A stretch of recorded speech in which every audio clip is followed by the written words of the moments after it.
The parking lot at the Nissan plant in Canton, Mississippi was quiet, almost too quiet.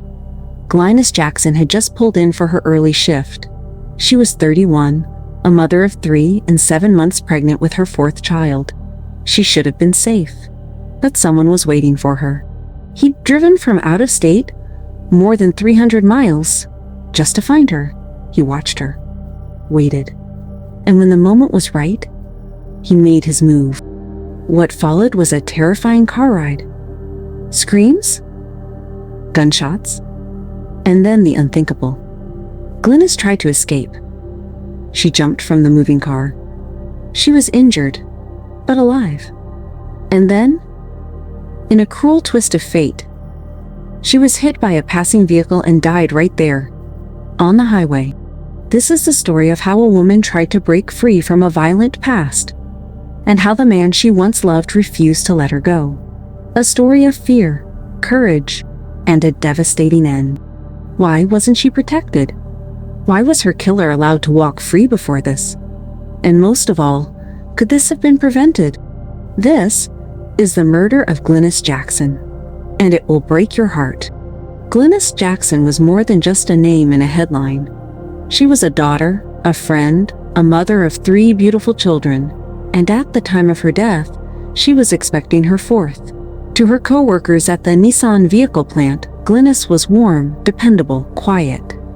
To her friends, she was funny, always cracking a smile even when life was weighing heavily on her shoulders. She had a soft spot for spicy food, loved gospel music, and when she wasn't working, she was with her children. All of her free time and energy went into them. Her babies were her world. At just 31, Glynis had seen more than her share of hardship. Life hadn't always been kind, but she was trying to build something stable, something better for herself and for her kids. She worked the early shifts, stayed late when she had to, and still made it home in time to help with homework, dinner, baths. And when she found out she was pregnant again, she was scared, yes, but also hopeful. A new beginning, a new life. She didn't talk much about the father, not at work, not even with some close friends. But there were whispers about a man named Joshua. And just do whatever, you know what I'm saying? On the shit, I don't be playing. Go with the flow. I just go with the flow. I don't really think that's how life works, guys. Man, but now 2K, you're a Christian. I ain't no Christian. Okay? I'm you know what I'm saying? I'm satanic. I don't like my rules don't apply over here in my life like the rules you live by. I don't live by them codes. Okay. Yeah, see that I'm gonna break some shit down to you. Most people I know. See over here, you know what I'm saying? When you satanic and I religion like that, like we can have us, we can do, you know what I'm saying? The little, you know what I'm saying? The gay side of shit, it's legal for us. Like this, we don't get punished for that. Yeah. Like, that's so by you being satanic, like, do you go to like a cooler part of hell, or you still go to the same hot hell? I go to. A man from her past who hadn't let go. Some said she had tried to move on, that she had ended things with him for good. Others said she'd grown quiet lately, nervous, watching over her shoulder. What no one knew, or maybe no one could admit, was just how far he would go to keep her. And in a few short days, she'd pay for it with her life. Joshua DeMarshall Andrews was no stranger to violence. His criminal record was a roadmap of destruction, littered with red flags that should have never been ignored. Prior convictions for shooting, aggravated assault. He'd been in the system before. And if you ask anyone who knew him, he was always angry, always ready to snap. But anger wasn't always how he presented himself. To Glynis, in the beginning, he was different. He knew how to charm. He knew what to say. That's how men like him work. The relationship started quietly. No public drama, no outbursts, not at first. But behind closed doors, the cracks began to show. He was possessive, controlling. He'd show up unannounced, demand to know where she was, who she was with. And when she tried to leave, that's when the real fear began. Friends say she distanced herself, she stopped sharing details. She moved quietly, carefully, like someone who was constantly calculating every step, like someone who knew she was being watched. And the truth is, she was. Joshua didn't just let her walk away. He followed her online, watched her in person. And on the morning of January 27th, he followed her all the way from Atlanta, Georgia, to the parking lot of her job in Canton, Mississippi. 370 miles. A loaded gun. And one horrifying intention. The days leading up to January 27th were quiet. Too quiet. Glynis Jackson was still working her regular shifts at Nissan. Still pregnant. Still showing up. Still trying to live. But there was a heaviness about her, like something was weighing her down. She didn't tell many people what was going on. Maybe she thought she could handle it.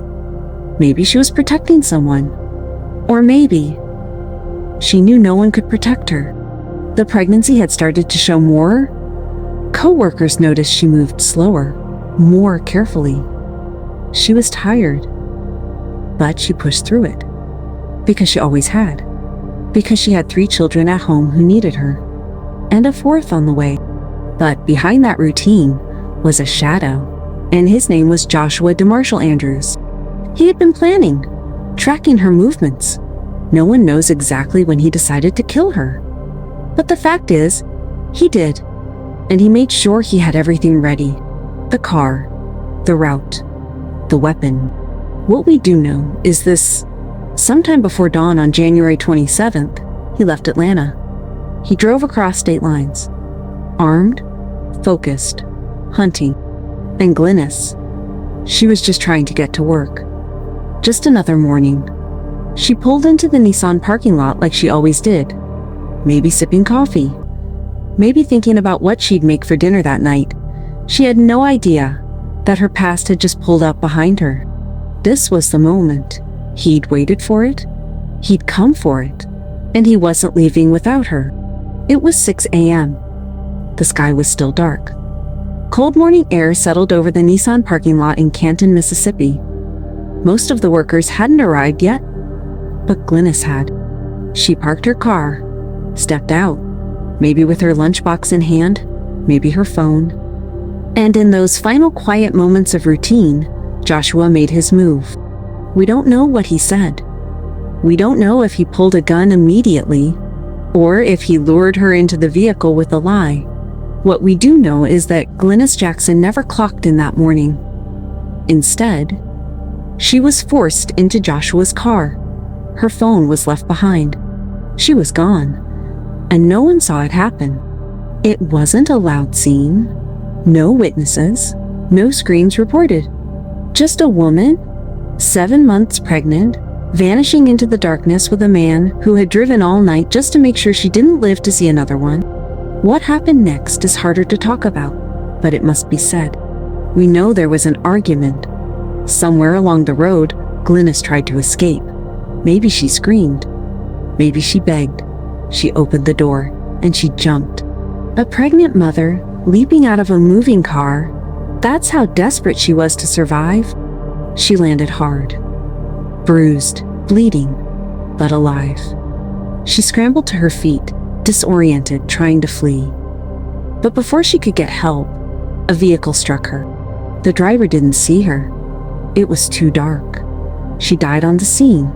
Not from the man who kidnapped her, but from the chaos he caused. Joshua didn't stop to help. He kept driving. Like she was nothing, like she hadn't carried his child. As dawn broke over Canton that tragic day, the horror unfolded in layers. Emergency responders arrived too late to save Glynis Jackson. In the chaos, witnesses could only describe a scene of shattered routine and unbearable loss. Authorities swarmed the Nissan parking lot and the highway. The questions began to swirl. Who was responsible? And why had this nightmare been allowed to occur? It wasn't long before the truth started to take shape. Joshua DeMarshall Andrews, the man at the center of this calculated horror, had not fled far. Instead, he surrendered to the authorities at the Carroll County Sheriff's Office, his face as cold and empty as the promise of another day. The charges were severe: capital murder for the death of Glynis Jackson, first-degree murder for the loss of her unborn child, and additional charges for firearm possession as a felon. Every detail of his past, every violent act, painted the picture of a man who was desperate, dangerous, and deeply disturbed. In the days that followed, the community was left reeling. Well, the True Believers in Christ Church of Jackson hosted a program that welcomes families who recently lost loved ones. Although the families were small in number, the magnitude of love exceeded beyond measure. Members of True Believers honored those in attendance with plaques of recognition, courtesy of Jackson City Councilman Kenneth Stokes, now the mother of the late Glennis Jackson, the woman who authorities say was kidnapped by her ex-boyfriend from the Nissan plant in Canton, spoke on behalf of her daughter's legacy. To love is so much better, and I see that because that's what she did. She loved somebody who didn't love God, and in doing that cost her something, but it helped us to see some things. It helped us to know that it's right to love. You want to share? You don't? Okay, well, know that we love you. The family members who received plaques say they are grateful to the True Believers in Christ Church and Councilor Stokes for their recognition. Family members grappled with an unfathomable grief, while friends and co-workers struggled to understand how a woman so full of life could be taken in an instant. Glennis's death ignited a firestorm of questions about the failures of a system designed to protect her. Had warning signs been missed? Could interventions have been made before it was too late? As the legal process began to unravel, one thing was painfully clear. Glennis Jackson was more than a case number. She was a mother, a friend, a beacon of light extinguished too soon. The aftermath of that morning would haunt a community and force us to confront the stark realities of domestic violence and the lingering echoes of a broken promise. A promise that every life, every heartbeat deserved protection. The death of Glennis Jackson wasn't just a tragedy. It was a rupture, one that cut through the heart of an entire community, leaving behind a silence louder than any scream. In the days following her murder, vigils were held in her name. Friends gathered with candles clutched tightly in cold hands. Co-workers who had just seen her days before wept openly, not just because she was gone, but because of how she was taken. A mother, a daughter, a woman 7 months pregnant, killed by a man who once called her his. Inside the Nissan plant, her absence was everywhere. Her workstation stood untouched. Her name still echoed during roll call, and for many, the grief turned quickly into anger. How had she been left so unprotected? Why hadn't anyone intervened sooner? Why wasn't more done? But perhaps the most heartbreaking part were the questions no one could answer. Who would tell her children what happened? Who would explain why their mother and their unborn sibling were never coming home? Her family mourned in private. The kind of mourning that doesn't end when the cameras leave. The kind of mourning that sits in a child's bedroom, stares at an empty crib, and wonders how to carry on when the person you leaned on is no longer there. Glennis was laid to rest surrounded by those who loved her. But the pain didn't go with her. It stayed. In every quiet moment, in every unspoken "I love you," in every single heartbeat that still remembers. After the death of Glennis Jackson and her unborn child, police quickly identified one name: Joshua DeMarshall Andrews. Andrews, a convicted felon from Atlanta, Georgia, had a criminal history that included aggravated assault and unlawful possession of a firearm. Authorities confirmed that he was the father of the child Glennis had been carrying. On the morning of January 27, 2024, investigators say Andrews abducted Glennis from the Nissan plant parking lot in Canton, Mississippi. At some point during the drive, she attempted to escape, jumping from the moving vehicle along Highway 16 in Carthage. Moments later, she was struck by an oncoming vehicle. She died at the scene. Her unborn child did not survive. Later that day, Joshua DeMarshall Andrews turned himself in to the Carroll County Sheriff's Office. He was arrested and charged with 2 counts of capital murder, one for Glennis Jackson and one for her unborn child. He was also charged with possession of a firearm by a convicted felon. As of now, Andrews has not been sentenced. He remains in custody without bond. His case is pending and the legal process continues. No trial date has been publicly confirmed, and until then, the family of Glynis Jackson and her community wait for justice, for closure, and for the answers that still haven't come. Glynis Jackson's life was taken too soon, but the impact she left behind cannot be measured in mere years. A mother, a friend, and a woman with a bright future ahead of her. She was tragically stolen from those who loved her. Her legacy, though, lives on, in the memories of her children, in the hearts of the people who knew her, and in the call for justice that rings out louder each day. Glynis's case reminds us of the importance of speaking up, of looking out for one another, and of holding dangerous individuals accountable. Her story is one of violence, yes, but it's also a story of resilience, strength, and the fight for justice. The fight is not over, and while the legal process moves forward, we must remember that the battle against domestic violence and the protection of those who are most vulnerable must continue. If you or someone you know is experiencing abuse, don't wait. Reach out. Speak up. There are resources and people ready to help, because no one deserves to live in fear. Glynis Jackson's story will never be forgotten, but the fight for justice, that continues. If you found this story important, if you want to hear more true crime cases that demand attention, don't forget to subscribe to our channel. Your support helps us bring these stories to light and pushes us all to ask the hard questions. Share the stories, like, and subscribe now for more cases that need to be heard.